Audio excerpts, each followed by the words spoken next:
Class बोल रही हूँ, कोई बात नहीं।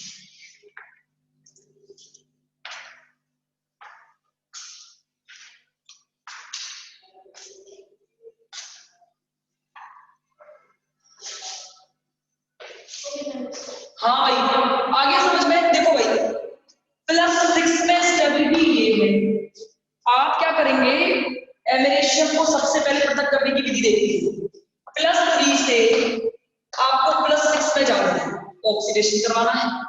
आप जैसे ऑक्सीकरण करवाओगे यूरेनियम से इनका, तो आप देखोगे ये फटाफट हो जाएगा चेंज, ये फटाफट हो जाएगा, लेकिन ये स्टेबल होने की वजह से टूटेगा नहीं। और अगर ये नहीं टूटेगा तो इस एमिनेशियम को आसानी से क्या कर सकते हो, आप पृथक कर सकते हो। ये चीज की पहली विधि ऑक्सीडेशन स्टेट के द्वारा पृथक्करण। तो इसे लिखना चाह रहे हो या आप कह रहे हो बुक में है, लिखना चाह रहे हो क्या कुणाल? कुणाल लिखवाऊं क्या इसे?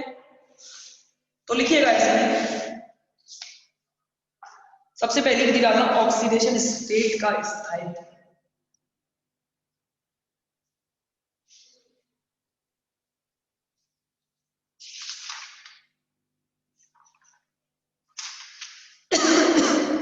इसमें लिखना एक्टीनियम की सर्वोच्च स्थायी ऑक्सीकरण अवस्था, एक्टीनियम की, ये डाल देना, एक्टीनियम की सर्वोच्च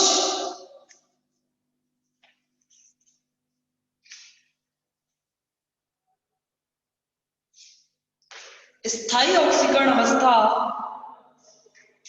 +6 होती है, +6 होती है। ये तत्व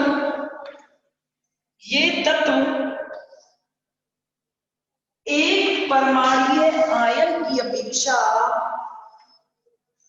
ये तत्व एक परमाणुीय आयन की अपेक्षा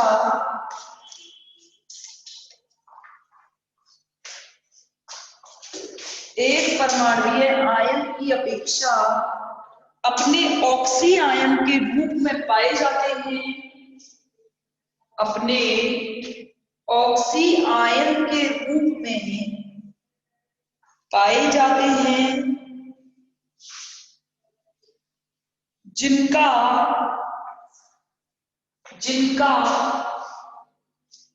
+6 ऑक्सीडेशन स्टेट में स्थायित्व, जिनका +6 ऑक्सीकरण अवस्था में,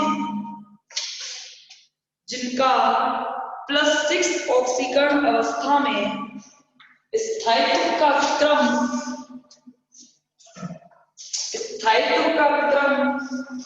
निम्न प्रकार होता है, निम्न प्रकार होता है। ये लिख लेना, ये 4 जगह लिखे हुए हैं।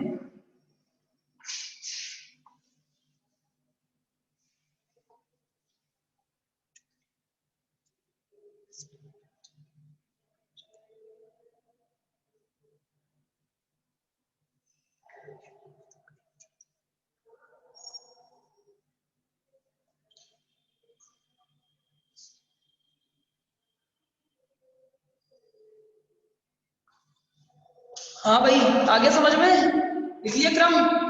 जबकि +3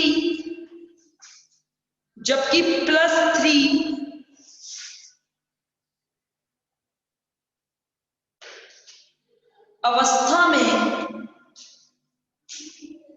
उपस्थित, +3 अवस्था में उपस्थित इन आयनों का +6 अवस्था में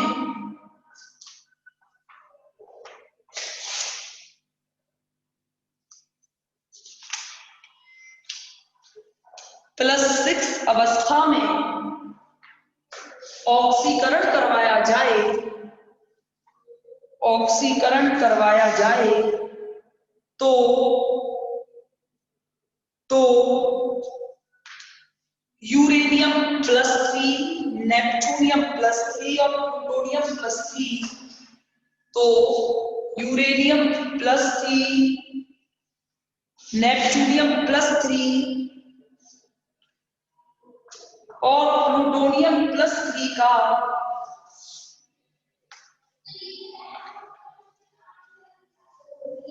+6 में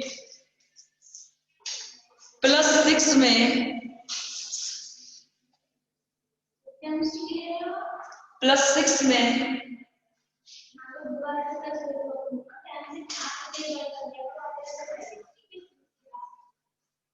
अब आ रही है क्या?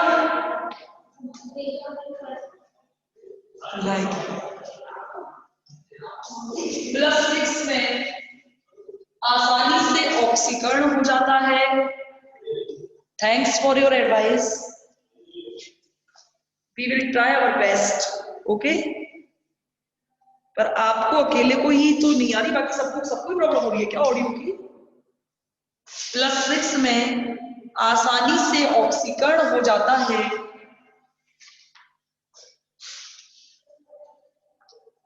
जबकि एमेरेशियम +3 आयन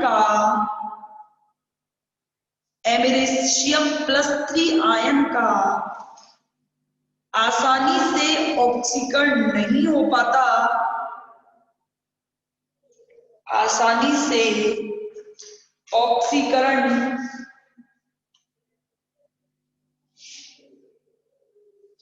नहीं हो पाता,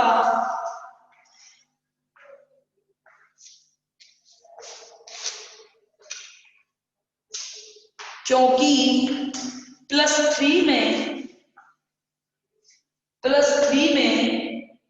एमेरेशियम +3 सबसे अधिक स्थायी होता है।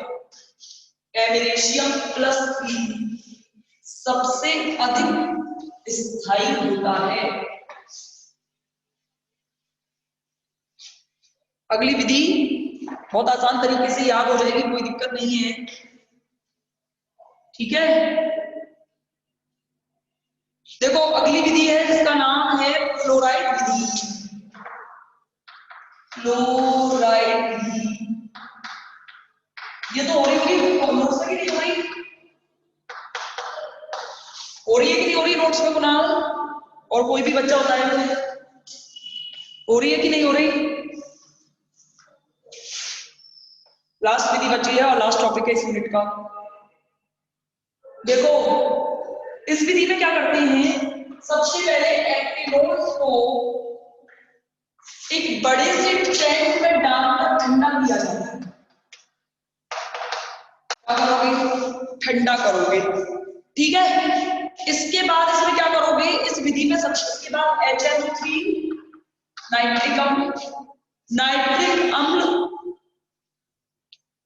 नाइट्रिक अम्ल को इसमें घोलोगे। नाइट्रिक अम्ल एक बड़े से टैंक में डाल दोगे। इसका मैं आरेख बना के जब समझाऊंगी बाद में। एक्टिनोल को सबसे पहले ठंडा किया जाएगा, उसके बाद इसमें HNO3 घोलकर SO2 या HF के द्वारा SO2 या HF के द्वारा इसे पृथक इसका अपचयन करेंगे। क्या करेंगे? अपचयन। देखो अपचयन आपका आराम से नेपच्यूनियम का, प्लूटोनियम का, एमेरेशियम का तो अपचयन हो जाता है आसानी से, लेकिन जो यूरेनियम है उसका अपचयन नहीं हो पाता। और यूरेनियम जो है वो यूरेनिल नाइट्रेट के फॉर्म में अलग से निकल जाता है। इसको कहते हैं यूरेनिल नाइट्रेट। किसके रूप में? यूरेनिल नाइट्रेट के रूप में अलग से निकल जाता है। इसके बाद क्या करते हैं, HF डालोगे, इसके बाद वापस HF डालोगे।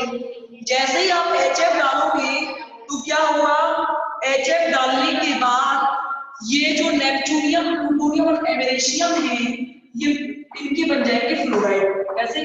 NPF, PuF, यानी कि इनके क्या बन जाते हैं? फ्लोराइड बन जाते हैं। इसमें क्या होता है, इनका मिलता है यहां से अवक्षेप। अवक्षेप को छानकर अलग कर लिया अवक्षेप को क्या कर लिया जाएगा, छानकर अलग कर लिया जाता है। इसके बाद इनमें क्या करते हैं, H2SO4 डालते हैं। H2SO4 सल्फ्यूरिक एसिड डालने के बाद में विलय करके इसे ब्रोमेट आयन के द्वारा, डायग्राम बना दूंगी आराम से, ब्रोमेट आयन के द्वारा इसे क्या करते हैं, ऑक्सीकृत करते हैं। जैसे इसे ब्रोमेट आयन के द्वारा ऑक्सीकृत करोगे, ये नेपच्यूनियम +6 के फॉर्म में नेपच्यूनियम बाहर निकल जाएगा, क्योंकि ये सबसे ज्यादा स्टेबल था +6 में। और क्या करते हैं, जबकि प्लूटोनियम और एमेरेशियम +3 ऑक्सीडेशन स्टेट में, यानी कि इनका ऑक्सीडेशन नहीं होगा। ये किसमें मिलेंगे, +3। और ध्यान रखना, अन्य यौगिक जो भी इस ऑक्सीडेशन स्टेट में होते हैं, यानी कि प्लूटोनियम और एमेरेशियम, उन्हें इससे छान कर क्या कर लेते हो, अलग कर लेते हो। इसके बाद क्या करते हैं, इस जो अवक्षेप मिलता है जो कि प्लूटोनियम और एमेरेशियम का है, इसे वापस परसल्फेट के द्वारा, इसके द्वारा, इसे परसल्फेट के द्वारा प्लूटोनियम को +6 में बदल दिया जाएगा। प्लूटोनियम को किस बदल लिया जाएगा, +6 में बदल लिया जाएगा। यह फिर क्या होता है, प्लूटोनियम +6 में, और इसके बाद एमेरेशियम को फ्लोरीन के फ्लोराइड के फॉर्म में अवक्षेप मिलता है, उसे छानकर अलग कर लेते हैं और आयन विनिमय विधि के द्वारा उन्हें शुद्ध अवस्था में प्राप्त कर दिया जाता है। देखो ऐसा होगा, क्या है ये नहीं आया, ध्यान देना, देखते चलना। देखो ये मिलेंगे आपको यहाँ पे यूरेनियम, नेपच्यूनियम, प्लूटोनियम और एमेरेशियम, ये चारों बेहद ईंधन के रूप में गर्म और इन्हें बड़े से टैंक में डालकर ठंडा करना है। सबसे पहले क्या करना है, ठंडा करना है। क्या करना है, इसके पश्चात इसमें घोलोगे HNO3 या SO, sulphur dioxide. Sulphur dioxide घोलोगे तो ये सबका इसका नेपच्यूनियम का, प्लूटोनियम का और एमेरेशियम का तो अवक्षेप मिल जाएगा आपको यहाँ।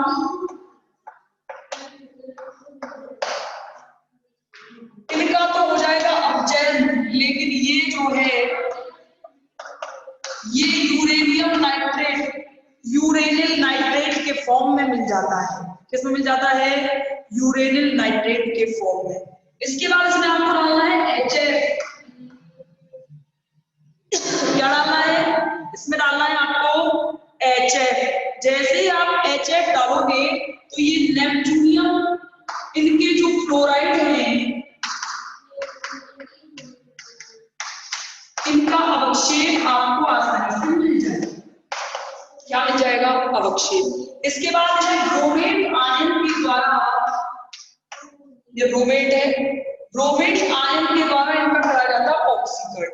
आपको ध्यान है नेपच्यूनियम सबसे ज्यादा +6 ऑक्सीडेशन स्टेट में हुआ करता था, तुरंत की तुरंत ऑक्सीकरण पाते ही +6 ऑक्सीडेशन स्टेट में मिल जाएगा। और इसको प्राप्त करने के बाद ये दोनों जो है ये टूटते नहीं है, इनका होता नहीं है ऑक्सीकरण, इनका मिलता है अवक्षेप। इनका क्या मिलता है, प्रेसिपिटेट। अब क्या करना है, इसमें एक प्रबल ऑक्सीकारक परसल्फेट डालोगे। परसल्फेट जैसे डालोगे तो प्लूटोनियम जो है वो +6 के रूप में मिल जाएगा।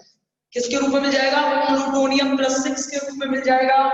एमेरेशियम जो है ये +3 में सबसे ज्यादा स्टेबल है, तो इसे क्या करेंगे, ये एमेरेशियम का आपको हो गया फ्लोराइड का, इस फ्लोराइड को, इसके फ्लोराइड आयन को आयन विनिमय विधि के द्वारा शुद्ध रूप में प्राप्त।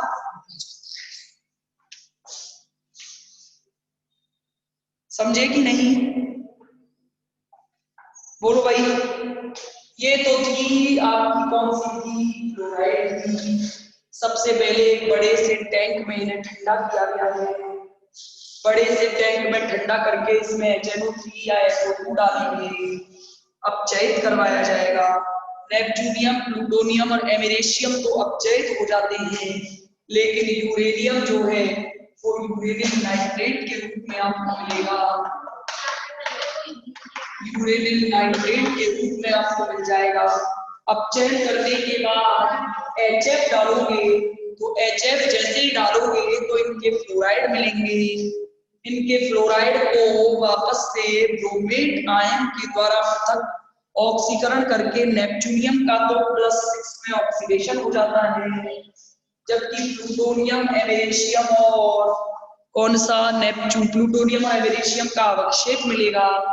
सिल्वर सल्फेट जैसे प्रबल ऑक्सीकारक के द्वारा प्लूटोनियम की +6 ऑक्सीकरण अवस्था प्राप्त की जाएगी, और +6 ऑक्सीकरण अवस्था प्राप्त करते ही ये +6 के बाद एमेरेशियम अपने फ्लोराइड के रूप में पृथक हुआ जाएगा, और आयन विनिमय विधि के द्वारा इन्हें क्या कर लिया जाता है, पृथक कर लिया जाता है।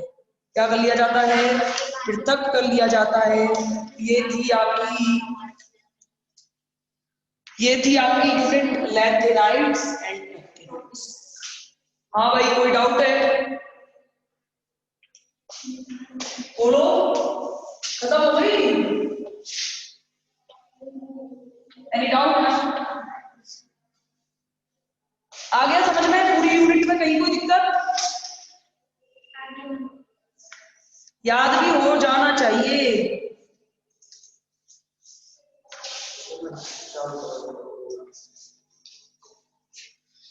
याद भी हो जाना चाहिए।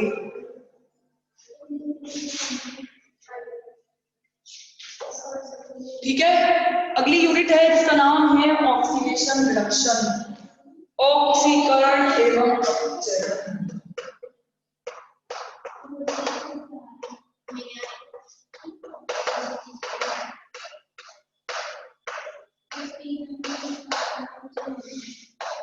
ऑक्सीडेशन एंड रिडक्शन यूनिट 4 और इसके बाद जो लास्ट यूनिट बचेगी इसका नाम है एसिड एंड बेस।